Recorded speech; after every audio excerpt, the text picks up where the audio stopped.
म अहिले धाबा कास्की जिल्लाको धाबा भन्ने ठाउँमा छु। हामी अहिले मुस्ताङ गइरहेछौँ। यो मुस्ताङ जाने क्रममा दोस्रो दिनको यात्रा हो हाम्रो।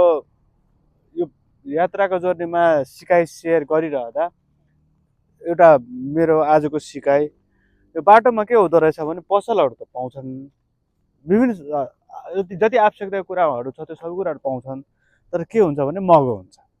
अब मौका किन हुन्छ भने उनीहरू मौकाको फाइदा उठाउन खोजेको हो कि के गर्न खोजेको थाहा भएन। यसको लागि मलाई लाग्छ सम्बन्धित निकायले नियमन गर्न जरुरी छ।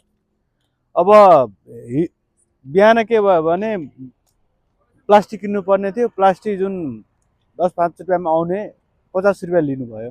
हामीलाई दिनै पर्ने भयो किनकि उहाँहरूले माग्नु भयो। अब हामीलाई आवश्यकता थियो प्लास्टिक नभइकन पानीमा भिज्छ भनेर ब्याग, अब लियौँ, उहाँहरूले महँगो लिनुभयो। अब त्यो त मौकाको फाइदा उठाए जस्तो देखिन्छ।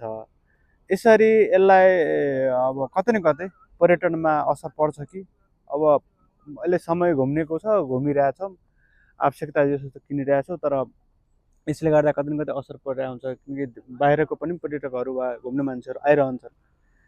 यसमा स्थानीय सरकार विशेष गरी प्रदेश र सङ्घ सरकारले आवश्यक समन्वय गर्न जरुरी छ, नियमन गर्न जरुरी छ। अर्को सिकाइ फेरि म सेयर गर्छु। धन्यवाद।